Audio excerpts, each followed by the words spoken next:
దేవునికి స్తోత్రం. ప్రియమైన వారలారా, రక్షకుడును ప్రభు అయిన యేసుక్రీస్తు వారి నామంలో మీకు శుభములు, వందనాలు తెలియజేస్తూ ఉన్నాం. దేవుడు మిమ్మలను, మీ బిడ్డలను, మీ కుటుంబములను దీవించి ఆశీర్వదించునుగాక. ఆమెన్. దేవునికి స్తోత్రం. హల్లెలూయా. ప్రియమైన దేవుని పిల్లలారా, చిన్నప్పుడు మనల్ని మన తల్లిదండ్రులు నడిపిస్తూ ఉంటారు.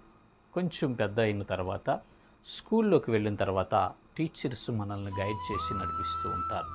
కాలేజీకి వచ్చిన తర్వాత కూడా ప్రొఫెసర్స్, లెక్చరర్స్ సరైన గైడెన్స్లో మనల్ని నడిపిస్తూ ఉంటారు. ఆ తర్వాత కాలేజీ చదువు అయిపోయిన తర్వాత ఏ ఉద్యోగం చేయాలి, దేనికి ప్రిపేర్ అవ్వాలనేది కొన్ని కోచింగ్ ఇన్స్టిట్యూట్ల వారు కానీ మన వెల్ విషర్స్ చెప్పి మనల్ని సరైన దారిలో నడిపించడానికి వాళ్ళు సజెషన్స్ ఇస్తూ ఉంటారు. ప్రియమైన దేవుని బిడ్డలారా, వారి సజెషన్స్ అన్నీ మనం తూచా తప్పకుండా పాటించినట్లయితే ఈ భూలోకములో, ఈ మానవ జీవితంలో, ఈ ఉద్యోగ జీవితంలో మనము సక్సెస్ని సాధిస్తాం, అభివృద్ధి పదంలోకి ముందుకు వెళతాము. మనము ఒక ఉద్యోగమును, ఒక మంచి క్రెడిట్ని మనము సంపాదించుకుంటాం. ఆ తర్వాత మనము వారిని జ్ఞాపకం చేసుకుంటూ ఉంటాం. ఫలానా చిన్నప్పుడు నా టీచర్ ఇట్లా చెప్పబట్టి నేను ఈ రీతిగా అయ్యాను, నా కాలేజీలో నా లెక్చర్ ఈ విధంగా గైడ్ చేయబట్టి, ఈ విధంగా నన్ను నడిపించబట్టి నేను ఇలా అవుతున్నాను, నా కోచింగ్ ఇన్స్టిట్యూట్లో డైరెక్టర్ గారు ఇట్లా నడిపించబట్టి నేను ఇలా అయ్యానని మనము తలంచుకుంటాం, జ్ఞాపకం చేసుకుంటాం. అదేవిధంగా స్పోర్ట్స్ ఆడేవాళ్ళు అయితే నా కోచి నన్ను ఇలా నడిపించబట్టి నేను ఇలా ఉండాను, అలా ఉండానని మనం చెప్పుకుంటూ ఉంటాం.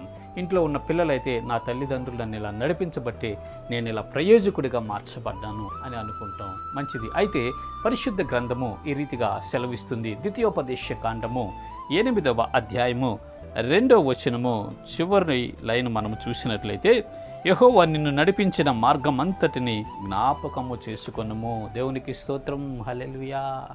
ఇశ్రాయేల్ ప్రజలతో దేవుడు చెప్తున్నటువంటి మాట, ఐగుప్తు దేశంలో దాసత్వంలో వారు పడి ఉన్నప్పుడు, అంధకారంలో వారు మగ్గిపోతూ ఉన్నప్పుడు దేవుడు మోషేను పంపించి వారిని విడిపించి వాగ్దాన దేశమైన కానానుకు నడిపించుతున్నటువంటి ఆ క్రమము, ఆ దారి, భయంకరమైనటువంటి పరిస్థితులు, సముద్రం ఎదురొచ్చింది, ఎడారులు, అరణ్యాలు, భయంకరమైన పరిస్థితులు, నీళ్లు లేని, ఆహారం లేనటువంటి స్థితులు, అటన్నిటి గుండా దేవుడు విజయపదంగా ఇశ్రాయేల్ ప్రజలను నడిపించి వాగ్దాన దేశంలో ప్రవేశింపచేయబోయేటప్పుడు ఇశ్రాయేల్ ప్రజలకు చెప్తున్న మాటలు, దేవుడు మిమ్మల్ని నడిపించినటువంటి మార్గం అంతటిని జ్ఞాపకము చేసుకున్నాడు. ఇశ్రాయేలీలారా, మీరు మర్చిపోవద్దు ఆయనను అని సెలవిస్తున్నాడు. ప్రియమైన దేవుని బిడ్డలారా, ఓ సహోదరి, సహోదరుడా, దేవుడు నీ జీవితంలో అనేకమైనటువంటి కార్యాలు చేశాడు.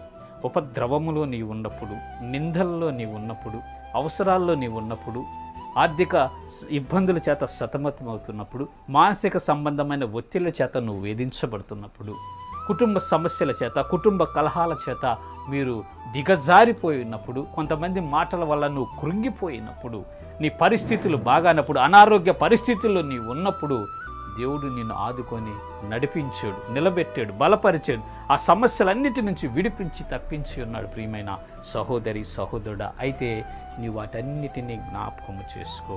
ఆయన ఈ హడ్డిల్స్ అన్నిటినీ దాటడానికి నీకు ఏ విధంగా శక్తినిచ్చాడో, నీకు ఏ విధంగా సహాయం చేశాడో వీటన్నిటిని నువ్వు జ్ఞాపకం చేసుకొనిచు నీ జీవితంలో ఆయనకు కృతజ్ఞతాస్తుతులు చెల్లించగలిగితే, నీ జీవితంలో ఆయనను స్తుతిస్తూ, ఆయనను ఆరాధిస్తూ, ఆయనను గణపరుస్తూ, ఆయనకు సాక్షిబిడ్డగా నీవు ఉండినట్లయితే ఇంకా రాబోయే భవిష్యత్తులో కూడా అద్భుతకరంగా మిమ్మల్ని నడిపించబోతున్నాడు, ఆశ్చర్యకరంగా మిమ్మల్ని నడిపించబోతున్నాడు.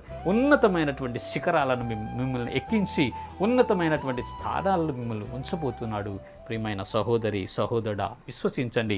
ఇప్పటి వరకు ఆయన నడిపించినటువంటి విధానాన్ని జ్ఞాపకం చేసుకొనుచు ఆయనను స్తుతించండి. భవిష్యత్తులో ఆయన చేత నడిపించబడి ఆశీర్వదించబడండి. ఇట్టి కృప దేవుడు మనందరికీ కలుగు చేయనుగాక. ఆమెన్. God bless you. దేవునికి స్తోత్రం. హల్లెలూయా. Praise the lord.